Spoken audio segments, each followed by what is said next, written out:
नमस्कार सभी प्यारे साथियों को, स्वागत है आप सभी का आज की अपनी करंट अफेयर की क्लास में। यह अपनी पीटीटी के लिए अंतिम करंट अफेयर की क्लास होने वाली है और यह अपना अंतिम प्रहार है। इसमें 40 महत्वपूर्ण प्रश्न है करंट अफेयर से संबंधित।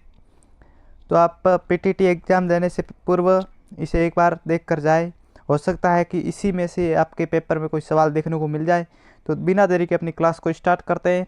और अगर आप इसे क्लास को देखें तो आप इसे 2 की स्पीड में भी करके देख सकते हैं, क्योंकि मैं नहीं चाहता कि आपका समय बर्बाद हो। तो इसीलिए आप इसे स्पीड बढ़ाकर इस क्लास को देख लीजिएगा। तो फटाफट हम अपने 40 क्वेश्चनों की सीरीज को समाप्त करते हैं। तो अपना पहला क्वेश्चन है, हाल ही में किस स्थान पर संयुक्त राष्ट्र पर्यावरण सभा के 6ठे सत्र यूएनईए का आयोजन किया गया है? आपको बताना है कि संयुक्त राष्ट्र पर्यावरण सभा का 6ठा सत्र कहाँ पर आयोजित किया गया है।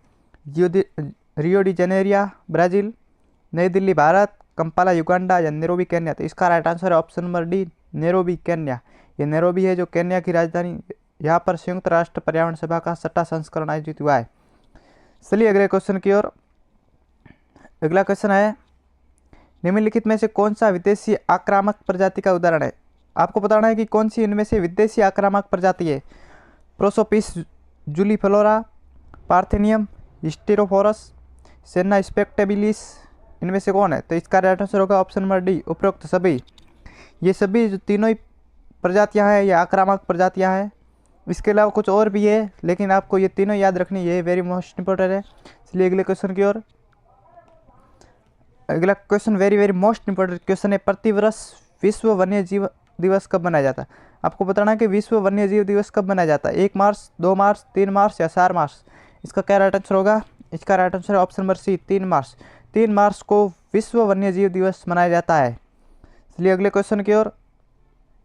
अगला क्वेश्चन है, प्रेस और पत्रकारिता का पंजीकरण पीआरपी अधिनियम 2023 कब प्रभावी हुआ? आपको बताना है कि प्रेस और पत्रकारिता का जो पंजीकरण है वो अधिनियम है कब पारित हुआ। 2023 में हुआ, पर कब हुआ? 1 मार्च 2023, 1 मार्च 2024 या 1 जुलाई 2024, 1 जुलाई 2023 या 31 जनवरी 2024? तो इसका राइट आंसर होने वाला है 1 मार्च 2024। ऑप्शन नंबर बी इसका राइट आंसर होगा। अगला सवाल है, वेरी वेरी मोस्ट इंपॉर्टेंट सवाल है, अदिति योजना का संबंध किस क्षेत्र से? आपको बताना है कि अदिति योजना किससे संबंधित है। रक्षा प्रौद्योगिकी, सूचना प्रौद्योगिकी, नैनो प्रौद्योगिकी या जैव प्रौद्योगिकी? तो इसका राइट आंसर होगा ऑप्शन नंबर ए, रक्षा प्रौद्योगिकी। अदिति योजना का संबंध रक्षा प्रौद्योगिकी से है। चलिए अगले सवाल की ओर। अगला सवाल है, हाल ही में जारी भारत में तेंदुओं की स्थिति पर रिपोर्ट के अनुसार किस राज्य में सर्वाधिक तेंदुए पाए गए? आपको बताना है कि इन राज्यों में से किन राज्यों में सर्वाधिक तेंदुए पाए गए। कर्नाटक, तमिलनाडु, आंध्र प्रदेश या मध्य प्रदेश? इसका राइट आंसर है option number D, Madhya Pradesh. Madhya Pradesh में सर्वाधिक तेंदुओं की संख्या है। मध्य प्रदेश का पन्ना राष्ट्रीय उद्यान, उसमें सर्वाधिक तेंदुए पाए गए। इसके अलावा आंध्र प्रदेश के भी कुछ एक राष्ट्रीय उद्यान है नागार्जुन सागर, उसमें भी पाए गए हैं। International Big Cat Alliance IBCA का मुख्यालय किस देश में? इंटरनेशनल बिग कैट अलायंस का मुख्यालय कहाँ पर है? रूस, भारत, नामीबिया, कजाकिस्तान? इसका right answer option number B, Bharat. Bharat में इंटरनेशनल बिग कैट अलायंस का मुख्यालय है। इसका राइट आंसर होगा ऑप्शन नंबर बी। चलिए अगले क्वेश्चन की ओर।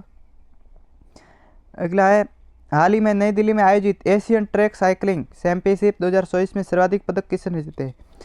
आपको बताना है कि एशियन ट्रैक साइकिलिंग चैंपियनशिप 2024 में सर्वाधिक पदक किस देश ने जीते हैं। मलेशिया, जापान, कोरिया या भारत? इसका राइट आंसर होगा option number A, Malaysia. Malaysia ने सर्वाधिक पदक जीते हैं। चलिए अगले क्वेश्चन की ओर। अगला है कि NUCFDC का पूर्ण नाम क्या है?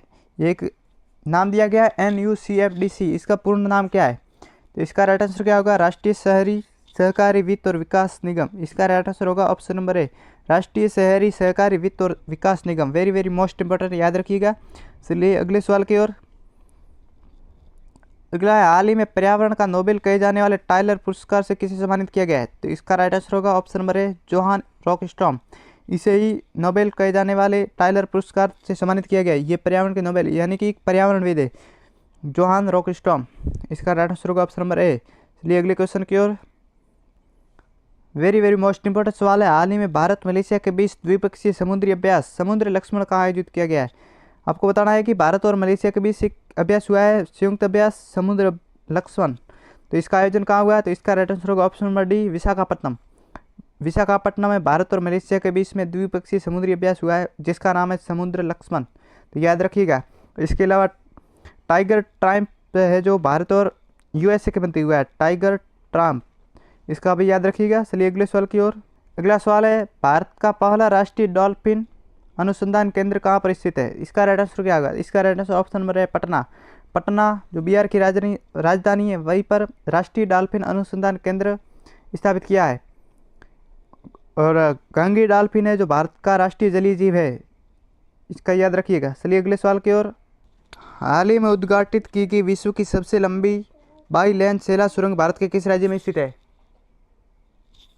इसका राइट आंसर क्या होगा? जम्मू एवं कश्मीर, हिमाचल प्रदेश, उत्तराखंड या अरुणाचल प्रदेश। इसका राइट आंसर है option number D, Arunachal Pradesh. ये विश्व की सबसे लंबी सुरंग है, बाई लेन सेला सुरंग, ये से याद रखिएगा, वेरी वेरी मोस्ट इंपॉर्टेंट है। ये अरुणाचल प्रदेश में स्थित है। अरुणाचल प्रदेश की राजधानी क्या है? तो ईटानगर, ये भी याद रखिएगा। चलिए अगले सवाल की ओर। अगला है, हाल ही में किस संस्थान के नवनिर्मित भवन को सोल भवन नाम दिया गया? वेरी वेरी मोस्ट इंपॉर्टेंट, किस भवन को नाम दिया गया? सोल भवन। तो इसका राइट आंसर है नेवल वार कॉलेज गोवा, इसका राइट आंसर होगा ऑप्शन नंबर ए। चलिए अगले सवाल की ओर। अगला है, भारत की पहली अंडर वाटर मेट्रो मार्ग का उद्घाटन किस नदी के नीचे हुआ? Very very most important question है। भारत की पहली अंडर वाटर मेट्रो मार्ग का उद्घाटन किस नदी के नीचे हुआ है? हुगली, नर्मदा, यमुना या गोमती? तो इसका राइट आंसर होगा ऑप्शन नंबर है हुगली नदी। हुगली नदी पड़ती है पश्चिम बंगाल में, कोलकाता इसी नदी के किनारे पर स्थित है। हुगली नदी के नीचे अंडर वाटर मेट्रो मार्ग का उद्घाटन किया गया है। चलिए अगले क्वेश्चन की ओर। अगला है, हाल ही में INS जटायु की तैनाती भारत के किस द्वीप पर हुई है? Very very most important, INS Jatayu की तैनाती भारत के किस द्वीप पर हुई है? तो इसका राइट आंसर होगा ऑप्शन नंबर सी, मिनिकॉय द्वीप। मिनिकॉय द्वीप पर ही INS जटायु की तैनाती हुई है। मिनिकॉय द्वीप लक्षद्वीप में पड़ता है। चलिए अगले क्वेश्चन की ओर। अगला क्वेश्चन है, फूलों की घाटी राष्ट्रीय उद्यान किस राज्य में स्थित है? Very very most important question, यह हाल ही में सरसा में रहा है, तो इसलिए ये सवाल भी महत्वपूर्ण बनता है। फूलों की घाटी राष्ट्रीय उद्यान किस राज्य में स्थित है? तो इसका राइट आंसर होगा ऑप्शन नंबर बी, उत्तराखंड। फूलों की घाटी उत्तराखंड में स्थित है। इसके अलावा राजाजी नेशनल पार्क, ये भी very very most important, Rajaji national park. इसके अलावा गंगोत्री भी उत्तराखंड में ही पड़ता है, ये भी याद रखिएगा। और इसके अलावा नंदा देवी भी यहीं पर पड़ता है। नंदा देवी ये भी उत्तराखंड में ही है, ये भी वेरी मोस्ट इंपॉर्टेंट है। इसके अलावा बात करें तो इसके अलावा जिम कॉर्बेट राष्ट्रीय उद्यान, ये भी उत्तराखंड में ही है, वेरी वेरी मोस्ट इंपॉर्टेंट। जितने बताए ये आप याद रखिएगा। ये जिम कॉर्बेट है, ये भी वहीं पर पड़ता है उत्तराखंड में ही, ये भी याद रखिएगा। और अरुणाचल की बात करें तो अरुणाचल प्रदेश में दिबांग राष्ट्रीय उद्यान है, इसे भी याद रखिएगा, अरुणाचल प्रदेश का। तो इसका राइट आंसर होगा ऑप्शन नंबर बी। चलिए अगले सवाल की ओर। अगला है, हाल ही में समग्र विकास कार्यक्रम किस राज्य या केंद्र शासित प्रदेश में शुरू हुआ है? ये बताना है कि समग्र विकास कार्यक्रम किस राज्य या केंद्र शासित प्रदेश में शुरू हुआ है। तो इसका राइट आंसर होगा ऑप्शन नंबर है जम्मू एवं कश्मीर। इसका राइट आंसर होगा ऑप्शन नंबर है जम्मू एवं कश्मीर। चलिए अगले क्वेश्चन की ओर। अगला है, हाल ही में भारतीय रिजर्व बैंक RBI ने किस देश के केंद्रीय बैंक के साथ स्थानीय मुद्राओं के उपयोग को बढ़ावा देने के लिए एक समझौता ज्ञापन पर हस्ताक्षर किए हैं? तो इसका राइट आंसर होगा option number C, Indonesia. Indonesia के बैंक है BIN, बैंक ऑफ इंडोनेशिया, उसी के साथ भारतीय रिजर्व बैंक ने हस्ताक्षर किए। चलिए अगले सवाल की ओर। यहाँ पर सवाल में टाइपिंग में मिस्टेक हो गई है। हाल ही में संयुक्त अभ्यास सी डिफेंडर्स 2024 किन दो देशों के मध्य आयोजित हुआ है? तो इसका राइट आंसर क्या आएगा? तो इसका है ऑप्शन नंबर सी, भारत और अमेरिका के मध्य। सी डिफेंडर्स 2024 भारत और अमेरिका के मध्य हुआ है। इसके अलावा टाइगर ट्रायम्फ भी भारत और अमेरिका के मध्य युद्धाभ्यास है। चलिए अगले सवाल की ओर। अगला सवाल है, मानव पशु संघर्ष को राज्य विशिष्ट आपदा घोषित करने वाला देश का पहला राज्य कौन सा है? तो इसका right answer option number C, Kerala. Option number C इसका राइट आंसर होगा। चलिए अगले क्वेश्चन की ओर। अगला है, हाल ही में महिला क्रिकेट इतिहास की सबसे तेज गेंद फेंकने वाली शबनम इस्माइल का संबंध किस देश से? वेरी वेरी मोस्ट इंपॉर्टेंट, इसका right answer option number A, दक्षिण अफ्रीका से संबंधित है शबनम इस्माइल। इसका राइट आंसर होगा ऑप्शन नंबर ए, दक्षिण अफ्रीका। चलिए अगले सवाल की ओर। अगला है, निम्नलिखित में से कौन सा देश गर्भपात के अधिकार को संविधान में शामिल करने वाला पहला देश बन गया है? Very very most important. गर्भपात के अधिकार को संविधान में शामिल करने वाला देश कौन सा है? तो इसका राइट आंसर होगा ऑप्शन नंबर सी, फ्रांस। चलिए अगले सवाल की ओर। अगला है, किसे पाकिस्तान के राष्ट्रपति के रूप में चुना गया है? पाकिस्तान के नए राष्ट्रपति बने हैं, वो कौन बने? तो इसका राइट आंसर होगा option number A, Asif Ali Zardari. ये पाकिस्तान के नए राष्ट्रपति बने हैं। चलिए अगले सवाल की ओर। अगला है, ऑस्कर पुरस्कार 2024 में सर्वश्रेष्ठ अभिनेता का पुरस्कार सिलियन मर्फी को दिया गया है। यह किस फिल्म में के लिए दिया गया है? तो ये वेरी वेरी मोस्ट इंपोर्टेंट है। तो इसका राइट आंसर होगा option number A, Oppenheimer. Oppenheimer जो फिल्म है उसी में ये सिलियन मर्फी जो है अभिनेता है, उसी को ही ऑस्कर पुरस्कार 2024 दिया गया है। चलिए अगले सवाल की ओर। अगला है, हाल ही में सरसा में रहा कौरसब आश्रम किस राज्य में स्थित है? तो कौरसब आश्रम किस राज्य में? तो इसका राइट आंसर होगा option number D, Gujarat. Gujarat राज्य में है कौरसब आश्रम। चलिए अगले सवाल की ओर। अगला है, किस देश के विश्वविद्यालय द्वारा हाल ही में राष्ट्रपति को डॉक्टर ऑफ सिविल लॉ की मानद उपाधि से सम्मानित किया है? तो इसका राइट आंसर होगा option number A, Mauritius. Mauritius के विश्वविद्यालय द्वारा राष्ट्रपति द्रौपदी मुर्मू को डॉक्टर ऑफ सिविल लॉ की मानद उपाधि से सम्मानित किया है। चलिए अगले सवाल की ओर। अगला सवाल है, हाल ही में लॉन्च किए गए पीएम सूरज पोर्टल का संबंध किस मंत्रालय से? Very very most important question. PM Suraj portal का संबंध किस मंत्रालय से है? तो इसका राइट आंसर होगा सामाजिक न्याय और अधिकारिता मंत्रालय। इसका राइट आंसर होगा ऑप्शन नंबर बी, सामाजिक न्याय और अधिकारिता मंत्रालय। चलिए अगले सवाल की ओर। अगला सवाल है, हाल ही में लॉन्च किया गया शब्द क्या है? वेरी वेरी मोस्ट इंपोर्टेंट है। ये शब्द क्या है? तो इसका राइट आंसर होगा प्रसार भारती की नई ई सेवा। ऑप्शन नंबर सी इसका राइट आंसर है, प्रसार भारती की नई ई सेवा। चलिए अगले क्वेश्चन की ओर। अगला है, हाल ही में विश्व कप में बेहतरीन प्रदर्शन करने वाले कौन से क्रिकेट खिलाड़ी सर रिचर्ड हेडली पदक पाने वाले सबसे कम उम्र के खिलाड़ी बन गए? तो इसका क्या राइट आंसर होने वाला है? इसका राइट आंसर है ऑप्शन नंबर है रशियन रविंद्र। इसका राइट आंसर होगा ऑप्शन नंबर रशियन रविंद्र। ये सर रिचर्ड हेडली पदक पाने वाले सबसे कम उम्र के खिलाड़ी बन गए हैं। चलिए अगले सवाल की ओर। अगला सवाल है, वेरी वेरी मोस्ट इंपोर्टेंट सवाल है, इड्डू मिसमी जनजाति किस राज्य से संबंधित है? वेरी वेरी मोस्ट इंपोर्टेंट है। हाल ही में ये सरसा में रही थी, तो ये अरुणाचल प्रदेश से संबंधित है। ऑप्शन नंबर सी इसका राइट आंसर है। अरुणाचल प्रदेश में दिबांग राष्ट्रीय उद्यान और इसके अलावा ईटानगर राष्ट्रीय उद्यान भी अरुणाचल प्रदेश में है, ये याद रखिएगा। और असम की बात करें तो असम में काजीरंगा नेशनल पार्क, ये असम में स्थित है। इसका राइट आंसर क्या होगा? इसका right answer option number C, Arunachal Pradesh. Arunachal Pradesh का दिबांग राष्ट्रीय उद्यान है, वो हाल ही में सरसा में रहा था और उसी से संबंधित है ये इड्डू मिसमी जनजाति, तो इसे याद रखिएगा। इसके अलावा असम में बात करें तो पोबितोरा वन्यजीव अभ्यारण्य और काजीरंगा अभ्यारण्य, ये दोनों असम में, ये भी याद रखिएगा। चलिए अगले सवाल की ओर। अगला सवाल नंबर 32 है, हाल ही में केंद्रीय युवा मामले और खेल मंत्री द्वारा खेलो इंडिया राइजिंग टैलेंट आइडेंटिफिकेशन कार्यक्रम की शुरुआत कहाँ की गई है? तो इसका राइट आंसर क्या होगा? इसका राइट आंसर ऑप्शन नंबर है चंडीगढ़। ऑप्शन नंबर है इसका राइट आंसर होगा। चलिए अगले क्वेश्चन की ओर। अगला है, हाल ही में किस संस्था द्वारा ग्लोबल मीथेन ट्रैकर 2024 नाम से वार्षिक रिपोर्ट जारी की गई है? तो इसका क्या राइट आंसर होगा? तो इसका राइट आंसर है ऑप्शन नंबर है अंतर्राष्ट्रीय ऊर्जा एजेंसी। ऑप्शन नंबर है इसका राइट आंसर होगा, यानी कि IEA अंतर्राष्ट्रीय ऊर्जा एजेंसी। इसका राइट आंसर होगा ग्लोबल मीथेन ट्रैकर 2024 नाम से वार्षिक रिपोर्ट जारी की अंतर्राष्ट्रीय ऊर्जा एजेंसी ने, IEA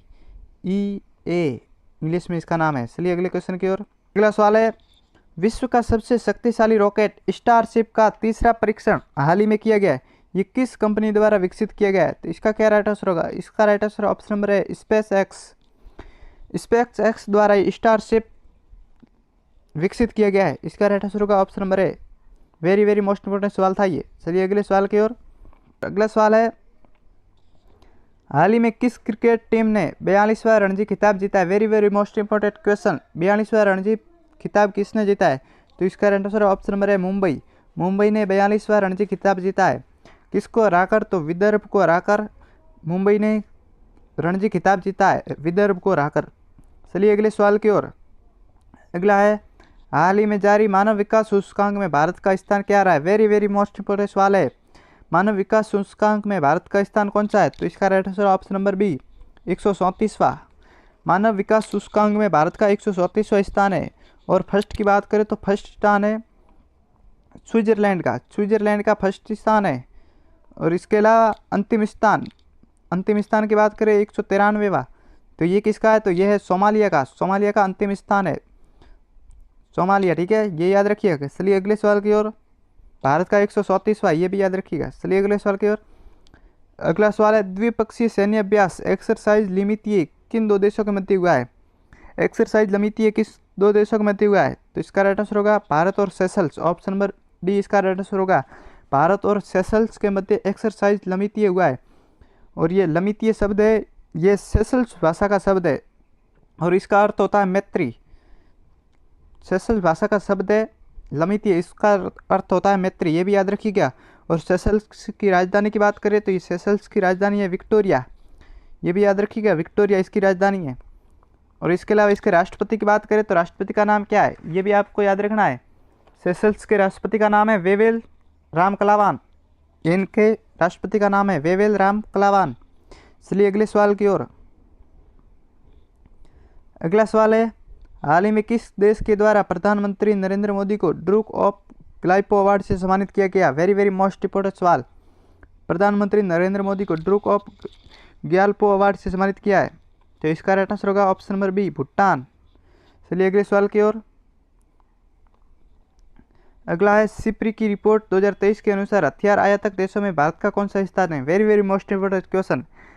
इसके अनुसार भारत विश्व में हथियारों के आयातक में कौन सा स्थान रखता है? तो इसका राइट आंसर होगा ऑप्शन नंबर ए पहला स्थान भारत का है जो हथियार आयात करता है। और निर्यातक की बात करें तो निर्यातक में पहला स्थान है यूएसए का, ये निर्यात करता है। और भारत है जो पहला देश है जो आयात करता है हथियार। चलिए अगले सवाल की ओर। आज का अपना अंतिम सवाल है संकलन ऐप क्या है? Very most important question. संकलन ऐप क्या है? तो इसका राइट आंसर होगा राष्ट्रीय अपराध ब्यूरो द्वारा आपराधिक कानूनों का संग्रह, ऑप्शन नंबर बी इसका राइट आंसर होगा। संकलन ऐप का अर्थ है राष्ट्रीय अपराध ब्यूरो द्वारा आपराधिक कानूनों का संग्रहण करना। तो आज अपनी क्वेश्चन यहीं पर समाप्त होते हैं। Best of luck.